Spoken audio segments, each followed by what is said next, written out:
Hello everybody, good afternoon. It is Saturday the 30th of September. We're on the very last day of the month. It is mid-afternoon, it's about 2:30, no, it's nearly 3 o'clock on Saturday afternoon. It has been a very mild week in terms of temperature, except first thing in the morning. A couple of mornings it's been quite chilly when I've got up at 5:30, but it's soon warmed up during the day. We are, however, expecting some really significant rainfall over the next 24 hours, particularly in the north of Scotland and north of England, though we're expecting to get some here as well. Hello, Toby. Yes, I've started podcasting. Do come and say hello. My name is Jared, or Peter, or Boniface. I live in Abingdon-on-Thames. It's a market town 7 miles to the south of the city of Oxford in Oxfordshire in the south of England. And I'm originally from the northwest of England, from the city of Salford, which is a city immediately to the northwest of the city of Manchester in Lancashire, now Greater Manchester. But it was Lancashire when I was born. Just as Abingdon-on-Thames, when I was born, was the part of the Royal County of Berkshire. And in fact, we have a Victorian county hall in the main square because it was at that time the county town of the Royal County of Berkshire. So, welcome to everybody, and thank you for coming to spend some time with me. Welcome back if you're a returning viewer, and welcome if you're here for the first time just to find out what on earth this is all about. I'm very grateful to everyone who has left messages for me or contacted me privately since my last podcast. I do like to maintain a conversation with you. This is a very odd situation to sit here talking to myself, looking at a screen of myself talking back to me and not getting the other half of the response. So it's quite nice getting the feedback and properly engaging in conversation with you. And I am very grateful for all the comments. And I'd also like to say I've got several ideas for bits and pieces in future episodes, which I'll come to later in this episode. I have to make a confession here. I haven't done very much in the last week. I've not been ill, but I've not been feeling on top form. I've been quite lethargic and tired. I've been going to bed at 7:30, 8 o'clock most evenings. I'm due to see my GP, my general practitioner, next week, on Monday in fact, for a review of my medication. We have a review every 6 months or so. And broadly everything is fine, but I have been feeling somewhat lethargic and demotivated in the last week or so. So we will address that as part of our review. It's not as bad as it has been in the past, so it's a minor inconvenience. And I suspect it is probably connected to the fact that the evenings are getting darker much earlier. It's going dark by 6:30, 7 o'clock now, or twilight at least. So I've never in the past suffered from this seasonally affective disorder, I think they call it, SAD. When I've suffered from depression in the past, it's usually been in the height of summer, and I don't know why. I don't dislike the sun. I don't like heat very much, but I don't dislike the sun. But I've generally look forward to the autumn and winter. They're my kind of favourite time of year because I like to bake, and I like brown foods. I like pie, I like roast dinners, I like stews and risotto and all those kinds of things. So I look forward to this time of year for a number of reasons, and you know, the celebrations of autumn and winter, and particularly Christmas. Especially with the family I have, the size of the family I have, but also with my local friends down here in Oxfordshire. So it's not terrible, it's just I'm not quite on top form. So I've done little bits and pieces, but I've given myself a break and just said, look, if you don't feel like doing it, don't do it. It's very important. I remember I once saw a psychiatrist in the mid-1990s who said to me, the worst thing that a person who can't sleep should do is stay in bed not being able to sleep, because you begin to associate the bed with sleeplessness, and the bed should only ever be associated with sleep in this particular context. And his advice was, for anyone who suffers from insomnia, if you wake up in the middle of the night, get up and go and sit on a chair in the sitting room, and then go back to bed when you start feeling drowsy again. Or if necessary, fall asleep in the chair, but don't stay in bed awake.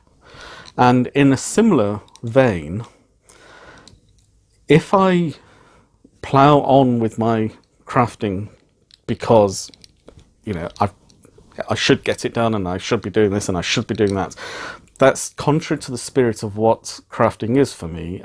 It's a hobby that I enjoy. It's a creative process which I enjoy. It's creating items for people that I love and enjoy giving to. So I don't want it to become associated with negative feelings or lethargy or an onerous task. So when the ennui strikes, as it were, then I simply have to say, well, if I don't want to do that, don't do that. I have been able to do quite a bit of reading as an alternative. So, and I've got a lot of craft books that, because I'm crafting all the time, I don't really get time to read the craft books. So it's actually, the positive spin on this is that it's given me, come on Toby, you'll have to move across, there's a good boy. The positive spin on that is it's given me the opportunity to catch up on some of my reading and maybe to re-inspire and reinvigorate myself. I have, towards the end of this week, the last, probably Thursday and Friday this week, I've started to get a little bit of my mojo back, as it were. So I have done a couple of things, and in fact, despite this whole build-up to having got nothing done, I have a finished object, would you believe? One of the comments from Madame Renaud, I think it was, I buy a number of magazines, and she asked me which one I preferred. I think it was her. I've had quite a lot of back and forth between myself and Madame Renaud. So I think it was her. And one of my magazines actually came with a kit on the front this month, if I can find the kit. I did put it over here, but there's just so much stuff on here at the moment, and with cats jumping around and doing what cats do, they don't always end up staying where they were originally put. I don't know if anybody, probably other people have the similar experience with toddlers. I can't find the kit. Oh, there it is, found it. So my first Christmas make of the year, Rudy the reindeer. I'm sorry, I'm just going to pause the video a second.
hello there. So, I'm back. I was very politely interrupted by my friend Wendy.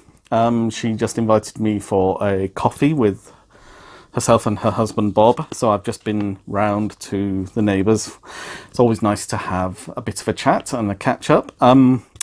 Just watched the football results for today coming in, and very pleased that Manchester United have won 4-0 at home again.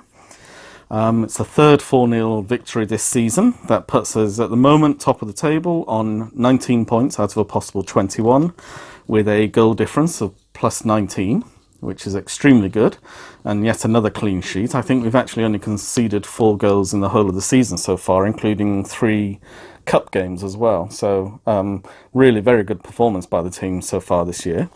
Manchester City, who are our closest rivals, are playing later this evening against Chelsea at Stamford Bridge, which is Chelsea's home ground. So a draw would suit us down to the ground. We're currently level on goal difference and ahead on points with City. So if they win, they will go ahead of us on goal difference by however many goals they win by. So at this moment in time, a draw would be fantastic. Having said all that, I had just about started talking about my only completed finished object, which is this kit, the Rudy Reindeer kit, which came free with my, I've got my glasses somewhere here, there they are. Bob told me off for not wearing my glasses. It's not so much that I don't wear them, it's that they're always on the table when I'm sitting over here, so I forget before I start podcasting, but today I remembered I put them on the chair so that I could find them. This is my Let's Get Crafting for Knitting and Crochet magazine. This was, as you can see on the back, a free pattern and kit that came with the magazine. There are several balls of 25-gram balls of wool, skeins technically. After all, Wendy has been telling me off because the what's in a name that I mentioned the last time, that is to her a ball of wool, which to me is a skein of wool. Technically I'm correct, but as Wendy is a good friend, I'll let her have her way, and if she wants to call this a ball, she can, although technically that's not a ball. A ball is ball-shaped rather than skein-shaped, but anyway, let's not fall out. It's only a word, what's in a name.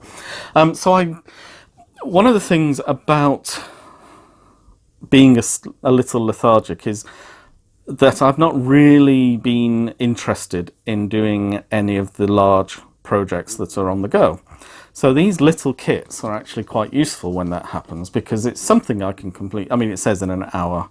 It might take me a little longer because I'm not hurrying, but it's about an hour's make. And so here he is, my little Rudy Reindeer.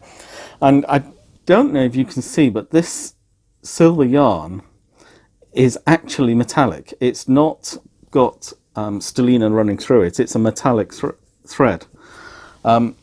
It's very peculiar in that I'll just get the ball that it is. It's there we are, Knitting and Crochet, and this is their Merry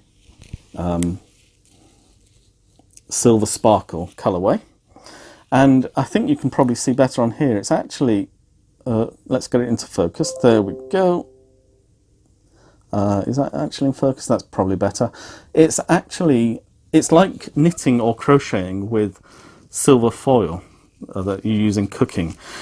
It's fine in natural light, but actually when you've got artificial light, it's very difficult to see the stitches.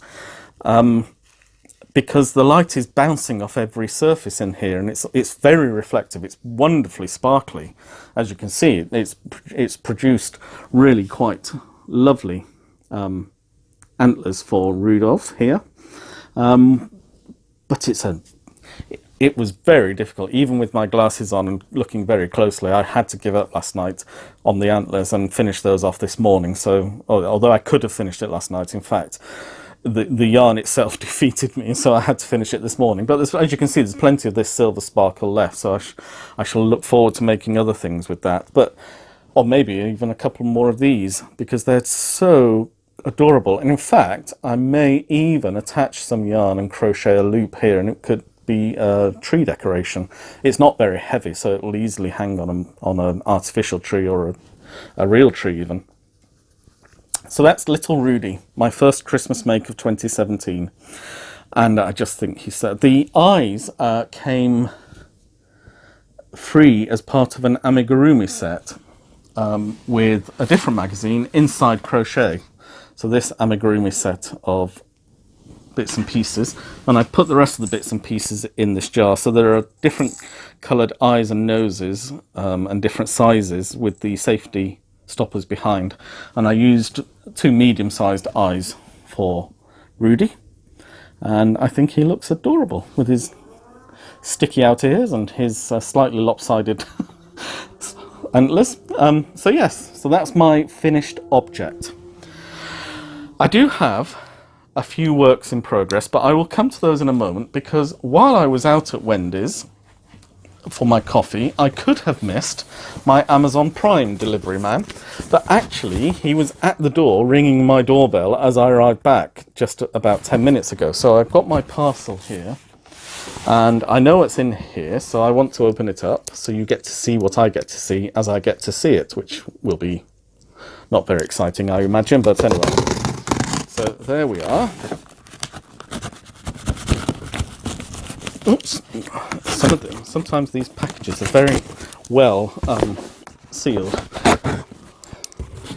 Probably more than they have to be, but anyway. It's open, so let me just put the knife away. That's my corkscrew, by the way. But it does have, for taking the foil caps off bottles, it has a little penknife attachment, which is very useful for opening parcels as well. So what I have bought myself, just pop that box over there, is the Adi Express, just the 22 needle size, not the king size. So this is suitable for making tubes for socks or scarves, or even flat panels for scarves. I've watched both the Yarn Hoarder podcast and the Grocery Girls podcast this week, and Amber, who is the Yarn Hoarder, has bought herself a much bigger and fancier version, but has bought herself a knitting machine, and she recounted how when she put the picture of it on Instagram, a number of people made really quite negative comments about how it's not proper crafting, it's not proper knitting to use a machine, and so on and so forth. And Amber comes across as being a fairly level-headed, optimistic kind of person who looks at the world and is slightly amused at the lunacy of our lives, if you like. I mean, I may be putting that too strongly, but she's always self-deprecating, but in an amusing and uplifting kind of way. And so it's unusual to see her quite so animated. But she rightly disagreed with these people who've made this negative comment, and gave very good counterexamples. Those of us who craft using sewing machines are not considered to be any less crafty because we're not hand sewing. So quilts in the 19th century would have been hand quilted, but we don't think a machine quilted quilt is any less of a craft in the 21st century. So why do we think that socks that are partly the boring bit, if you like, the stockinette bit, is done on a loom? Why does that make the end product less than? And I completely agree. My intention with this, I have a number of sock patterns which are patterns. So that they actually have things which need to be done on both the instep and on the leg itself. So I won't be knitting those on this machine. But I want to have, I've got a lot of sock yarn, and I want to have hand knitted socks, and many of them it will be the yarn itself that makes the sock rather than the pattern that I'm going to put onto it. And like Amber, I intend to knit the tubes using the machine and then do the toes, heels and cuffs by hand, so there will be a large element of hand finishing, and to experiment with different types of toes and heels and cuffs. So do twisted rib and 2x2 rib, 1x1 rib, 3x1 rib, and just see what I actually enjoy, using German short rows or wrap and turn, or the fish lips kiss heel, or the Kirby Werby heel, or the afterthought heel. So there are a number of different techniques that I would like to try. And this kind of harks back to quite a significant part of what interests me about crafting, crochet and knitting. I am, and I've said this before, I am a process knitter, not a product knitter. And a process crocheter rather than a product crocheter. And that's part of why in the last week or so I've not been putting pressure on myself to complete the product, because the product itself isn't the point for me. It's handling the yarn, it's learning new techniques, it's developing a pattern, it's seeing the thing appear in front of me almost as if by magic.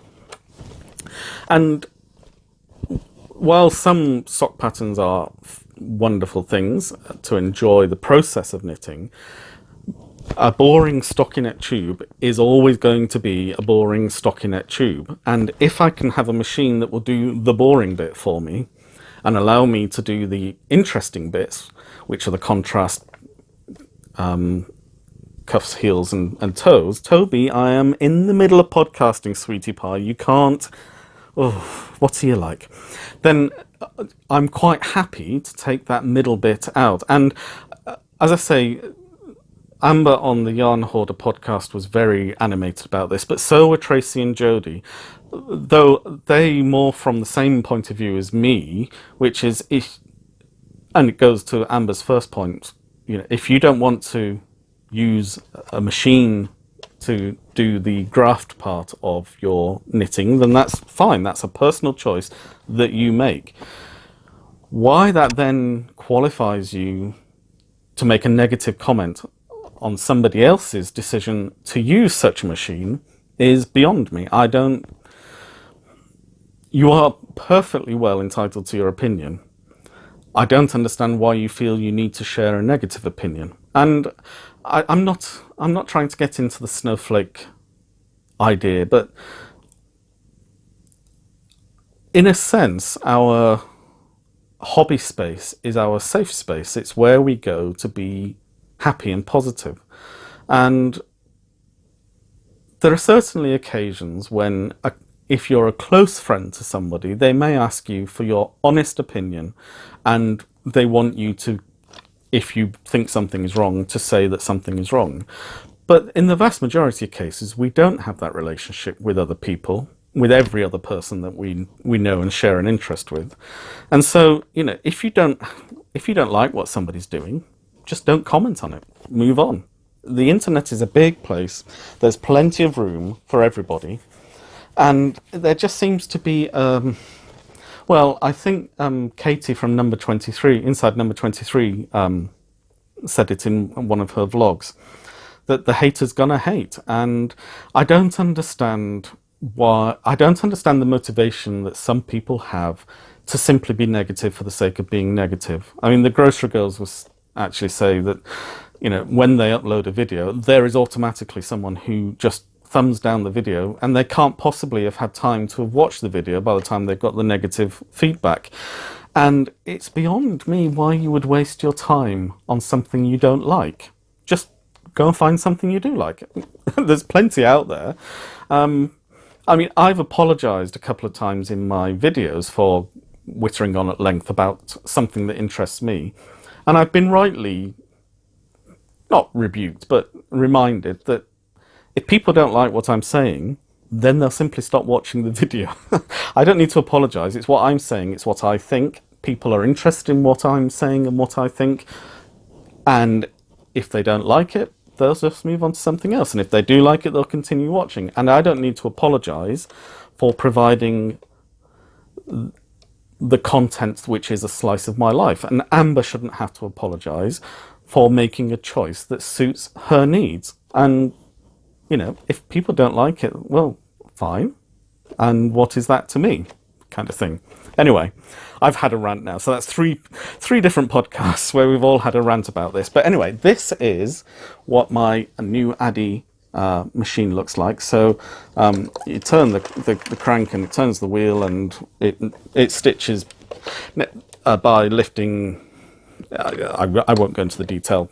There are lots of videos online that show it, but this is basically a mechanical version of this, effectively. So I've already been using knitting looms. This is just another knitting loom, slightly smaller in size than this one, but about the same as the one in which I made the other flat panels. So I would be able to make more of these mermaid blankets, in fact.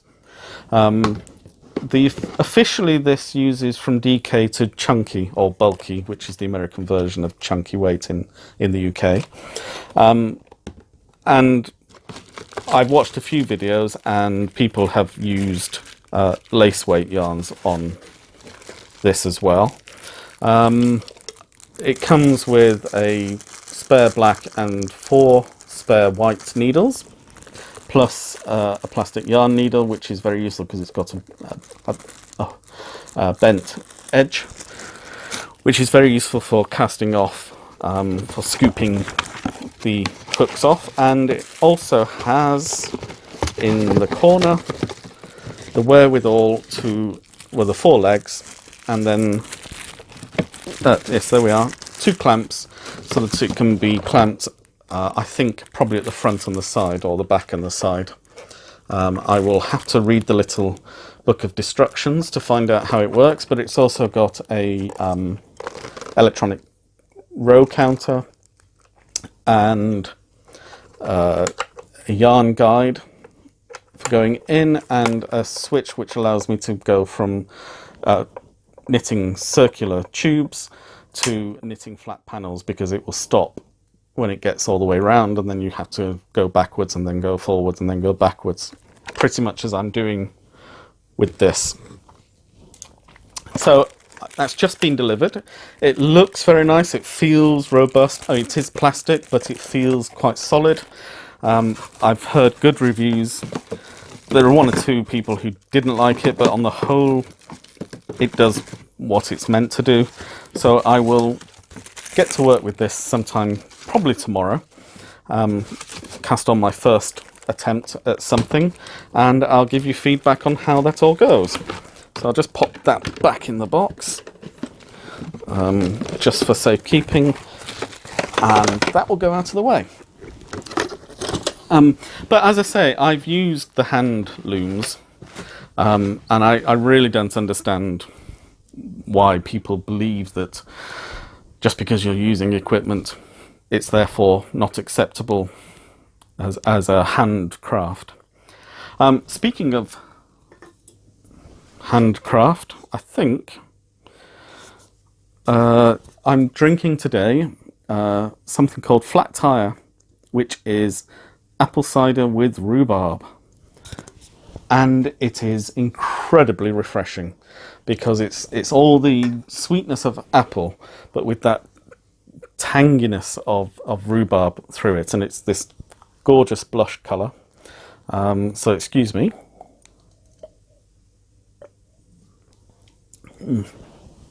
It's just so refreshing. It's got that nice tang that rhubarb has. So I've finished objects I've done.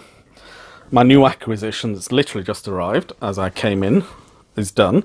So works in progress. I haven't actually got any further with this, but I am intending to get this finished in the next week. It's not got very much more to go. I've got a few more rounds to do the full length before I start the decrease for the tail, so it's just really a matter of getting that finished now. So the rest of the yarn is held in my Mrs. Brown's bag, which I just love, this beautiful cable pattern. This cable pattern on this side is half of the. While I was at Wendy's, she showed me the cardigan she's been working on and nearly finished, and it's got this cable, but has it repeated next to it, so it's 6 lanes, as it were, rather than the 3, and it's really very pretty, and it's in a lovely pink and mauve. Well, it's pink yarn base, but with lots of darker fleckles of colour running through it, so it's really pretty to look at. So yeah, she's making good progress with that, but she's also working on one of the crocodile scale scarves like mine, and where I'm using quite bright autumnal colours, she's using quite muted autumnal colours, so it's a very different effect. And also it's more of a self-striping than a self-banding yarn that she's using, so it's a strikingly different looking scarf, even though it's very similar. So my other 2 major works in progress are my pullover, my Tin Can Knits jumper. I haven't got very much further with the sleeve on this. I did start on circular needles, and I just found that doing magic loop with a large circular was very clumsy and very difficult to keep tension, and I was just not enjoying the process.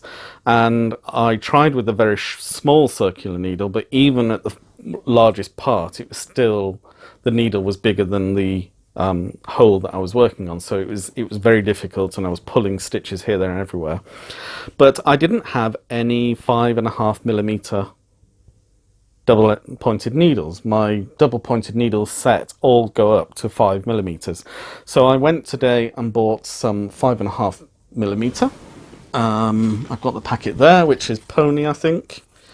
Yeah, so they're just Ponies, 5.5mm DPNs, I think.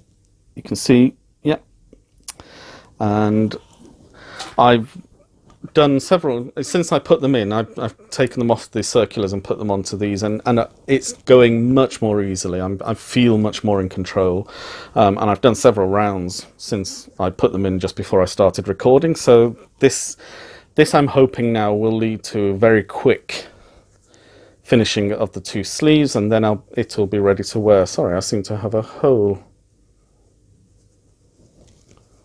I dropped a stitch. No, that's not a drop stitch. No, that's all going where it should. I'm not quite sure what's happened there. I might have to take that stitch off and just work back through, but that's okay. I'll have a look at that afterwards. And there are only 4 DPNs in that particular set. So I've on the sleeve, it's stockinette on 2 of the needles, but the 3rd needle is the garter stitch panel, which I think you can probably just see the difference between the stockinette here and the garter stitch there. So basically I knit on those 2 needles, and then I alternate knitting and purling for each row. So I knit 1 row and then purl the next, and then knit the next, all the way down the sleeve until I get to the ribbing.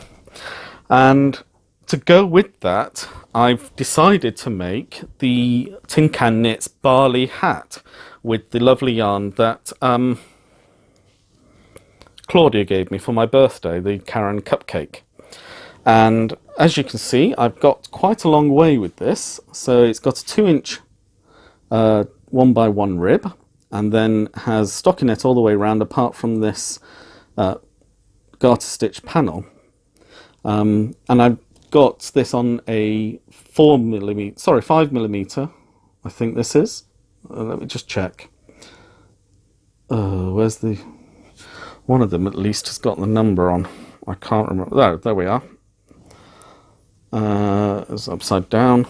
Toby, can you move off the... Don't knock the camera. Thank you.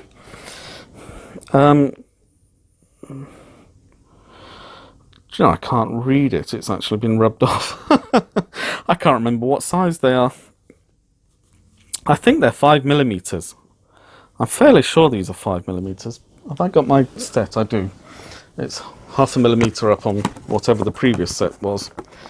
They might be 4.5s.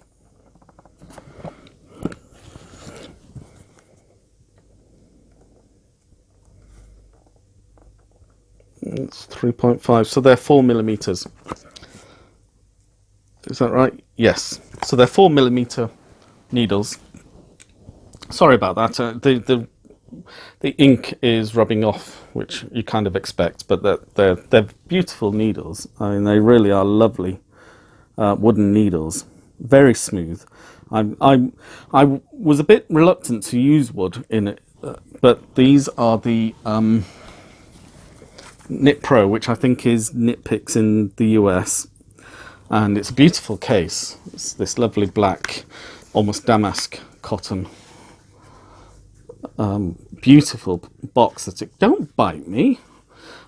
That they come in and with a clear back so that you can see, and it's these ones that I'm using, and there are 5 in each size for this, so I've been able to split the 96 stitches into a group of 24, and I have a stitch marker there because the garter stitch panel is 32 stitches, so I have 1 needle and then 8 stitches on the next needle as my garter stitch panel, and the garter stitch panel is the beginning of each round, so that makes it nice and easy to know where I'm up to. So I'm just about to start a new round, and I've done, I would guess, about 6.5 inches, and I have to do another 2 inches, and then I start the decreases for the crown, so it's very nearly done. And I used a 1x1 tubular cast on so that it rolls all the way over and is very stretchy, and I have tried and it actually does fit my head, so I'm very pleased with that, and I hope to get that finished very soon. And so this, you know, it's not matching, but it's a very similar style to the jumper, so I should be coordinated, even if the colours are not coordinated. But I'm just loving this yarn. It's the stripes are not solid, so there's lots of flecks of the other colours in the yarn in each of the bands of colour. And so you can see that in this pale grey there's lots of the dark grey and blue and some of the gold, and I'm just starting to get to the gold section now. So it's going to be a fairly golden crown in a way, which is, it's going to look lovely. And then of course it will have the rather plump grey bobble pom-pom on top, which is there. And this is lovely and firm, beautifully done. So I shall have fixed that on at the very end, and that will be my work hat, my winter hat for working in the yard at work. And it'll be very nearly done, and it's getting to the point, as I said at the very beginning, it's not been too cold here during the day, but first thing in the morning when I go to work at 6:15, go to the car 6:15, it's very chilly a couple of times. It's not been so cold as to have frost, but there has been a definite chill in the air, so autumn is very much definitely here. And it's a bit dreek and grey and overcast at the moment. I've got 2 cats with me now. I'm not quite sure what they think is going on, but Bunty has decided to join the party as well as Toby. Fortunately, I have 2 hands, so I can stroke both of them at the same time, and then neither gets jealous or envious of the other. So we are expecting some really bad weather in the next 24 hours. Strong winds as well. Toby, you cannot... Right, off! Come on. Sorry about this. Toby is being a silly sausage. Okay, we'll stay there and don't knock it off. Don't be surprised if there is an earthquake when the camera goes flying when Toby decides to come off there. No, Bunty, no. Toby, oh, it's like having toddlers around. Come on, off. Move yourself. I'm sorry, I'm going to have to extract my cat from behind the camera and tell him to go away. There you go. Oh, the joys of doing a podcast with cats. So, yes, so we're expecting some really horrible weather, but of course the weather that we have is never going to be anything like the appalling conditions that people in the Caribbean and the Gulf of Mexico have faced in the last couple of weeks. And in particular, at the moment, our thoughts are with the people of Puerto Rico. I follow Crochet Cakes on YouTube, Clarissa Beth and her mother Caroline, and they're wonderful podcasters and very friendly, happy people. But and I was very pleased this morning. I got a message from Claudia of Crochet Luna telling me that they were both safe and well, which is very good news. I know that the house that they live in has got its own solar panels, which hopefully were undamaged, and so they'll still have a degree of power. But most of the facilities on the island are struggling to cope with the loss of power and the loss of internet, the loss of water supply, and the difficulty of distribution of supplies from the docks. So our thoughts and prayers are very much with those we know, but with all the people of the Caribbean islands that have been terribly affected by these natural disasters. I have had some comments, both online and offline, in the real world, as it were, concerning theodicy, and it is an important subject. I would like to perhaps cover it at some point. The theodicy is the idea that the meaning of God is found in the answer to why is there suffering and evil in the world. And it's a fairly modern idea, though it has some roots in church history, going back to the very origins of church history, and indeed into the Old Testament, in, for example, the book of Job, which in many ways is a tract on theodicy, if I'm not being too anachronistic there, because it's not an idea that itself would have had much credence until the modern era, in the particular way in which it's expressed now.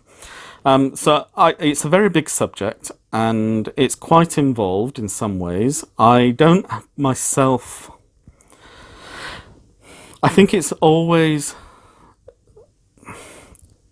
I found as a pastor, I worked in a parish for a year and a half, and I have had pastoral care of people for both as a monk and working in my company. I've had to help people through some very difficult periods of life, and I'm not sure that, well, I'm being careful how I express myself.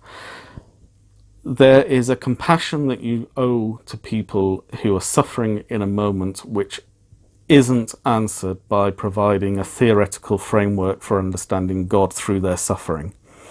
It's important when a person is suffering to give them help in their suffering.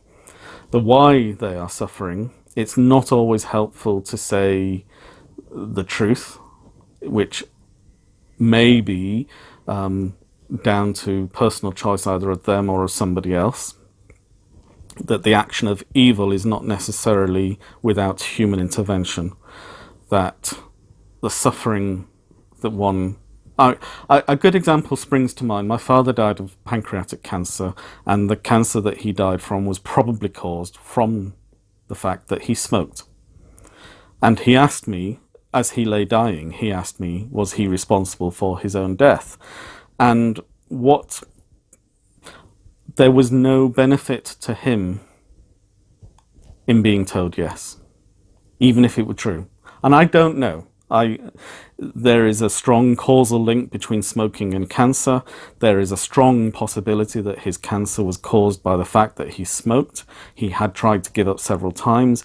I'm just not sure that it would have been helpful to him or to me or to his peace of mind or to his reconciliation with his circumstance to start blaming himself for the situation he was in. And of course, he's not entirely to blame for that situation, even if it is a direct causal link. There are societal pressures. There is the fact that tobacco companies knew about the inherent hazards of their products and covered them up. The fact that governments knew and preferred to get the revenue from taxation to actually taking care of the public health interest, and so on and so on and so on and so on. So he is one of the actors in the evil of cancer caused by smoking, but he's not the only actor, and he may not even be the primary actor. And why does God allow the innocent to suffer, is a very... It's interesting that the book of Job, and it's worth reading the book of Job. The book of Job is fascinating because there are long diatribes by Job's friends, Job's comforters. And the phrase has actually gone down in literature as a phrase of false friends, false comfort being given. They come up with all the usual answers for why Job is suffering when Job is innocent. That God is a wicked God, and that there is no justice in the world, and that Job might as well sin because not sinning hasn't exactly helped him, and so on and so on and so forth. And Job resists all that, and he remains a just and good man. But the book of Job, which is all about theodicy, doesn't actually answer the central question: why does God allow suffering? Why does God allow the innocent to suffer? You know, if the hurricanes that are battering the Caribbean islands at the moment are caused by global warming, that global warming is not being caused by the people who live in the Caribbean. That global warming is being caused by the developed nations of the world in particular, who have had 2 to 3 centuries of pumping noxious fumes into the atmosphere, which are having a deleterious effect on our climate, perhaps. So, having said I wasn't going to get into theodicy, it is a very big subject, and there are some interesting things to be said about it, but I'm not sure that the immediate aftermath of a natural disaster is the right moment to be discussing that kind of thing. In the modern world, theodicy has come to be the reason why people don't believe in God, and the reason why people do believe in God. And I struggle with that a little because I don't think it's as honest as it appears to be as a discipline. But I think I've said enough on the matter. I will come back to it at a later date because I've been asked to, but I need to put together more coherent thoughts. So going on with my acquisitions, sorry, the segue there was no easy segue, so I thought I'd just move on.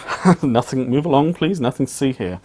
So I have some more acquisitions, one of which is part of a birthday present. I was given a gift voucher by my flatmate for Amazon, and so I went onto Amazon and had a look and to see what there might be that I would fancy having, and I saw this fairly unprepossessing piece of wood. It's a wooden base with a dowel, and then a wooden base with a very nicely turned conical top.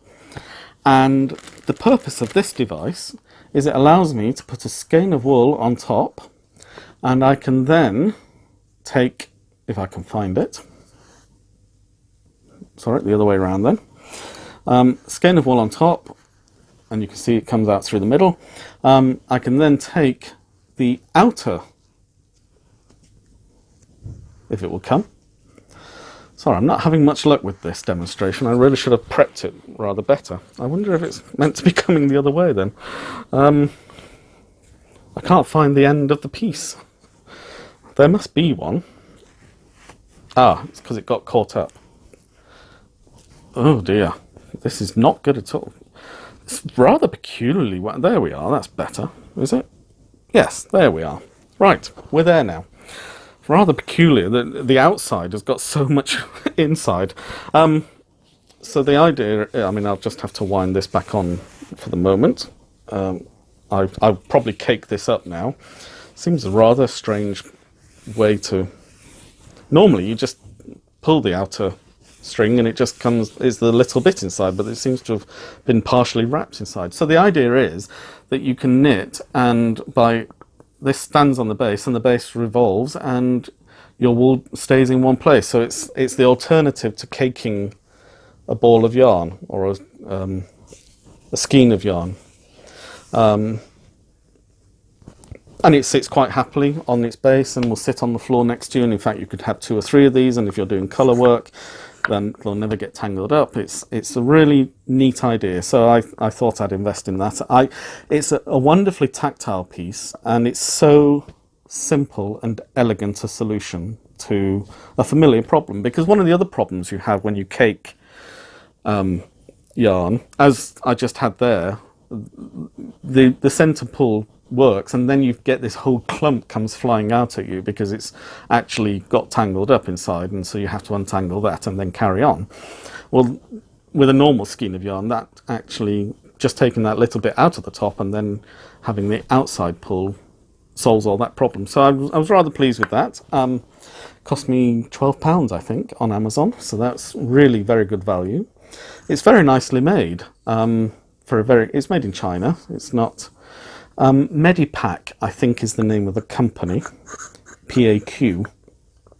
Though quite what this has got to do with medicine. It's sold as a ball of wool, a revolving ball of wool stand, I think was probably a literal translation of the French.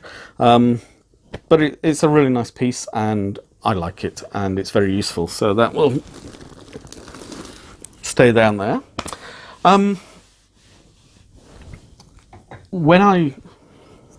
Sorry, excuse me.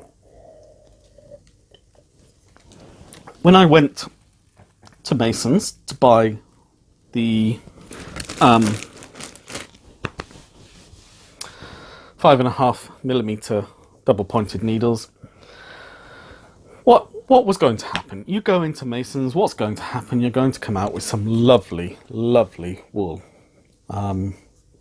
This is a 75-25 wool and polyamide mix. I'll need to put my glasses on because not only is the writing incredibly small, but it's also very poor contrast. It's light brown on dark brown print, which I don't really I do understand why label makers do that, because they're graphic designers.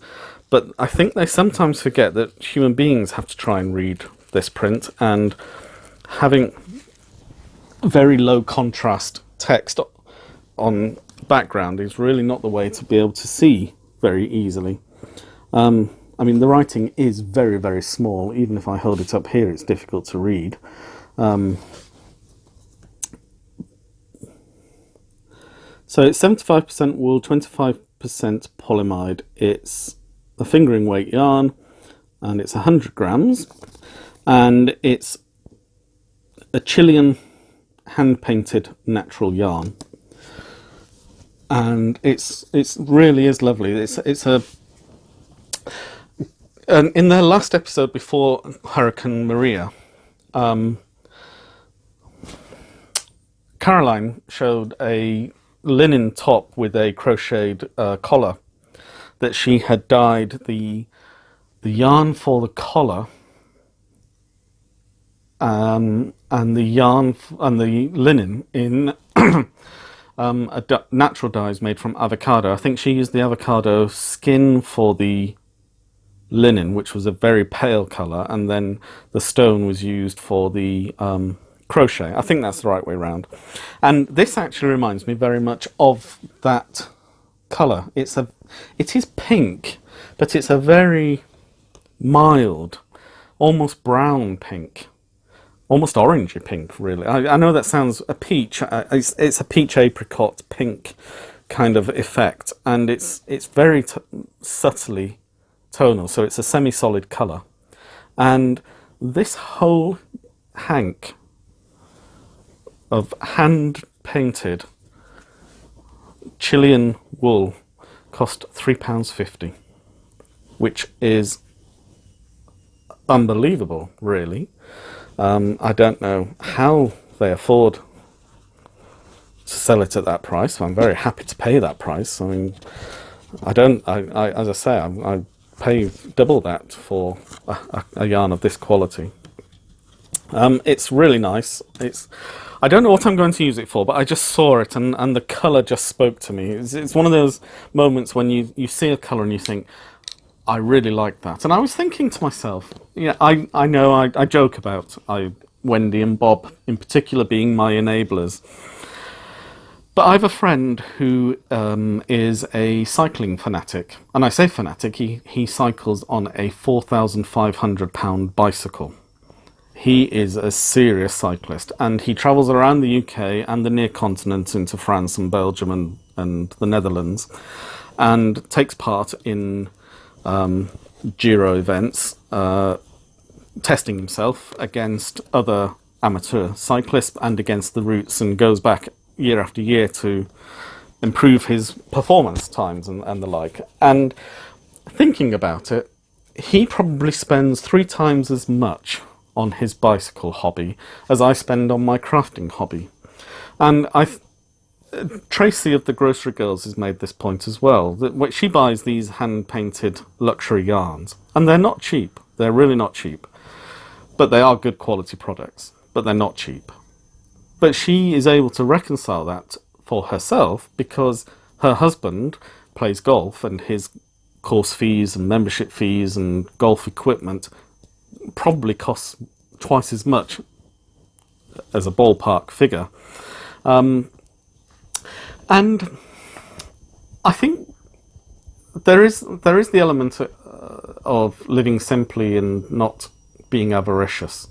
But at the same time, I don't think we should feel as guilty as we sometimes are about buying beautiful things that are lovely to hold and to touch, and just to look at. That, you know, this, I don't know what I'm going to make this into. It is 4-ply, so it is a sock yarn, and actually this would make a lovely pair of socks. Not necessarily for me. And there was one of the things on Amber's podcast that a very clever idea of hers, which is that she has now started making socks with the cuff and the toe finished, and then winds a mini for the heel, because she will decide at a later date who the socks are going to be given to, and will only complete the afterthought heel. And that way, the item is not... The problem with socks is you need to know the length of the foot. So once you've cut in that heel, it can only go to a person of foot size, whatever it is that you cut it in for. So you can do all the hard work of the products, because the afterthought heel for 2 socks is going to be an hour, maybe 2 hours work. It's not a lot of knitting. And you, by doing all these things in advance and then just storing them, you've got your gift ready to go. When you decide who you're giving it to, you can just ask them to measure from their toe to their heel, and you cut in accordingly and complete the afterthought heel of whichever type that you want to make. And I thought that was a very clever idea. So this is 100 grams of fingering weight, and I may, because it's so inexpensive, I will cake this up, and I think this will be one of my first test knits, as it were, on my new knitting machine, and I'll give you an update on how it goes. And I quite like the colour myself, but it's possible that I know a couple of other people who are knit-worthy people who would probably like a pair of handmade socks. I know the machine is doing a lot of the work, but it's still handmade as opposed to shop-bought. So that's that. So that isn't the only yarn acquisition I've had in the last 7 days. On Monday, I had to buy some cat food for my 2 cats so that they don't eat me in the middle of the night. Because I'm under no illusion whatsoever that if I decided to stop feeding them, they would simply decide to eat me when I wasn't looking. And nibble here and a nibble there. And there is a discount supermarket, grocery and home goods store in Abingdon, and I think it's a UK national network called B&M. I don't know what the B&M stand for, but they sell mainstream products, but at a significantly reduced price. But you don't always have as wide a selection as you would have with the major grocers. But they do sell yarn. And Wendy had bought some yarn last year that she had doubled up and did some arm knitting to make some cowls, and I really liked the yarn that she was using, and so they had some in stock, and so I bought it. And so I got 3 balls of this And Wendy will love that. I called it a ball. She's indoctrinated me. It's no longer a skein. But three thingamajiggies of this colour, which unfortunately doesn't have a name, just a number. And this is what we call in the UK super bulky. Super chunky. In the US is called super bulky. Why bulky and chunky are not just the same word, I have no idea. They mean exactly the same thing, but you know, separated by a common language, as they say. And I bought a further 3 skeins in pink, which for some reason came in individual plastic bags, but there we are. So together with the burnout the burnout blanket that I bought, that gives me 9 skeins of this. Well, this is equivalent of 3 skeins of the super bulky there, super chunky. So I've basically got 1, 2, 3, 4, 5 big balls of yarn, and I don't know what I'm going to make with them. I've got lots of babies to make things for Christmas, so I think once I've decided on a pattern for something, I will then just whip them out. But on the Saturday last week, Bob and Wendy were going to Cirencester in Gloucestershire, which, as the name suggests, is an old Roman town. It's a beautiful market town. It's got some fantastic buildings. They were going to just go and see the couple of fabric shops, so I went with them. And I did buy some lovely fabrics. But before I talk about the fabrics I bought, I didn't mention the fabrics that Claudia sent me as for a part of my birthday present. And they're just beautiful. Claudia Crochet Luna. So there's these lovely owls, which I love graphic design type owls. They're so full of character. Even though they're unrealistic, they just sing to me. But Claudia clearly knows how much I love Doctor Who, and so I have this lovely fabric, which is, it's bigger on the inside. It seems to be one of the main messages. That's the right way around? Yes. It's difficult to tell when you're working on this side, but yeah. So really pretty cotton fabric there, and another Doctor Who themed one, which is of Doctor Who comic book fabric, which is this. So yeah, these are lovely. I have a friend who's very envious, so I may make something for her. She's into Doctor Who cosplay, which I've never really been into myself, but she is a very big Doctor Who fan. But in the fabric shop in Cirencester, in one of the fabric shops, they had some remnants, and there was this beautiful, very calm, lovely piece of fabric with lilac roses, pale violet, lilac coloured roses, and I just thought this was an exquisite fabric, so I bought that remnant. And it's about a metre, I think that's about 2 metres, no, that's 1.5 metres of fabric, which was the end of a roll. And then there was this 2 metre remnant, which this is much more graphic, this beautiful flower fabric with buds, and I think I'm going to make some cushion covers for myself with this. I've got several pillow forms that I've not yet turned into cushions, so I think this would make quite a lovely cushion cover for the sitting room, to go with my... I've got a pair of curtains not too dissimilar in colour to that, so I think they'd match very well. And then in a second fabric shop called So-and-So, S-E-W and S-E-W, rather than so-and-so, S-O and S-O. And they had some Christmas fabrics. So I bought these wonderful angels, which it's really pretty fabric. I think you're getting a good sense of it there. These are all fat quarters. And this lovely golden bells on a cream background, which is a kind of Christmassy theme as well.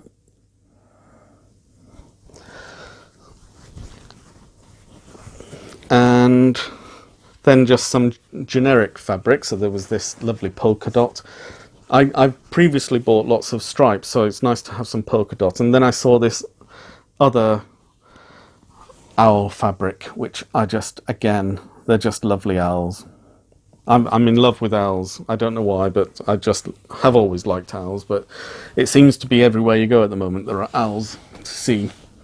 I have just a couple more things to show, because they're kind of related. One of them, though, is not related to everything that's just gone before. So I'll talk about that at the end. So I've got these fat quarters, and I've actually got quite a big collection of fat quarter fabrics. And I've been buying them and saying I must think of things to do with them. And then I was looking on Amazon to spend my birthday money. And I saw these two books, so Fat Quarters Quick Makes and Fat Quarter Home. And they have 25 patterns in each of lots of different things that can be made using fat quarters, and beautiful photography, step-by-step guide on how to make the various things with photographs, and patterns at the back. Now, the only problem with the patterns at the back is that they're not available online. So you can trace them, or you can photocopy them. And if you're going to photocopy them, it means you've got to lay the book flat, and that means you've got to squash the spine, which is the only thing I have against these books, is that I don't like the idea of having to squash it flat. So I'm going to have to get tracing paper, which is a bit tedious, because if they just did a PDF online that we could then print out and blow up to the correct proportions, that would just make life easier. And in this day and age, not to have an electronic interactive capability just seems a little bit old hat, really. But I mean, I want to make this beautiful cat cushion. So there's lots and lots of things to make. So I've got 50 projects there to get me going on things that I might want to do. And I've got lots of lovely fabrics. So I'm hoping to get Dottie out of her case and put her to work, making some bits and pieces. And again, they're small projects, so they're not going to take a lot of commitment. And whilst I'm in this slightly lethargic mood, that's probably the best thing for me at this time.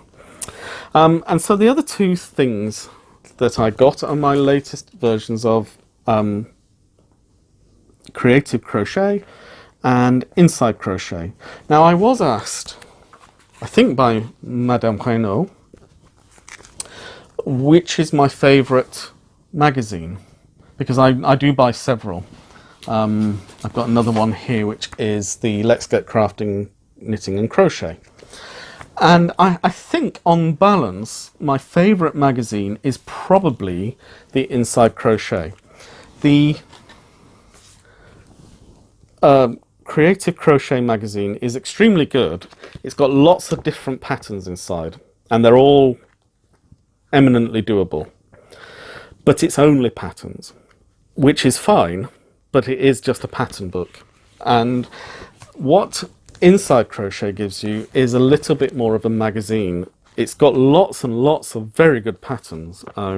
Even a basic bag that can be made with cotton. I want to do this Tunisian crochet scarf. I'll just bring that picture in closer so you can see. So it's a Fair Isle style scarf, and it's a 60 line pattern repeat that you do 4 times, and so you get these different Fair Isle designs running through the scarf in the colours. And I Tunisian crochet, so I really want to do that one. So it's got a nice mixture of articles and patterns. My one thing about all of these magazines is what I've mentioned before. They're very clearly focused on women. And I don't just mean women as the crocheter, but the patterns are for women's clothing. The scarf is unisex. It's a bright coloured scarf, so most men probably wouldn't wear it, but I'm quite adventurous with colour and always have been, so I don't have any issues about wearing something that brightly coloured, even though I'm wearing a grey top now. But it's my only bugbear, if you like, and it's not a major one, but there is absolutely nothing in that magazine about, or any of those magazines, specifically aimed at men, either as crocheters and knitters or as people for whom items are made. And I think that's disappointing, and maybe is a little lazy on the part of the magazine producers. Or it may just be that they're responding to a market that actually doesn't care that much about men's items, except once a year at Father's Day or at Christmas, maybe. But generally speaking, is focused on things by women for women. And maybe that's right. It's just a tiny little bugbear that I have. My final thing, and I'm aware that I've been whittering on for an hour now, plus the 10 minutes or so before. I have been asked, again, I believe by Madame Reynaud, to show more of where I live, of Abingdon in particular, but I presume also Oxford and the surrounding area. So I bought myself a selfie stick. And I hope to start using this over the next few weeks. I think what I will do is do some filming and just add in video inserts, just because I think it will be difficult because of the nature of the selfie stick. I mean, I presume I could probably use my... It does have... sorry, I'm a coherent sentence. Stop. Think about what you want to say, and then I'm sounding like my tutor at university. The microphone feeds into the headphone socket. So does the selfie stick, so that you can press the button on the handle, which will then take the picture. But if I'm using the video aspect rather than still photography, I don't need to plug that in, so I can probably plug in my microphone. See? Stop. Think about what you want to say, and then say it. My church history tutor, when I was doing my theology degree, absolutely hated anybody in the middle of a tutorial saying, His response always was, don't say, stop, think about what you want to say, and then say it. He's absolutely right. And as a result of that, even though I myself, even as I started this conversation, said, I find on the radio in particular, there is nothing more irritating than someone being interviewed and their first thing is, well, yes, there's just this absolute refusal for there to be no sound until you've actually thought about what you want to say. And it's, I get that radio doesn't like dead air, because it makes people think the radio isn't working as much as anything else. But I just find sometimes is one of my most hateful words in the English language, even though I myself am guilty of using it as well. Usually when I haven't thought about quite what I want to say, and so don't quite get out the words of what I want to actually say, as I've just said. There's an awful lot of saying what I want to say in there. I did have some other things to show, but I'm very aware that this has been a long episode already, so I will save those for next week. I will give you there goes the I will give you an update on how I get on with the knitting machine, and I hope to have finished the hat, and with any luck also the mermaid tail and the pullover, which I think the grocery girls are doing a Tin Can Knits cow, so I could enter both the hat and the pullover in that, which will be very fine. I've never entered a cow before, but there is one other thing. I did want to show this because I bought this in Cirencester. No, I will save it until next time. There, you only got a tiny glimpse of what I was going to talk about, but I can save those till next time. So I think I've talked enough tonight, and it's been wonderful spending some time with you again.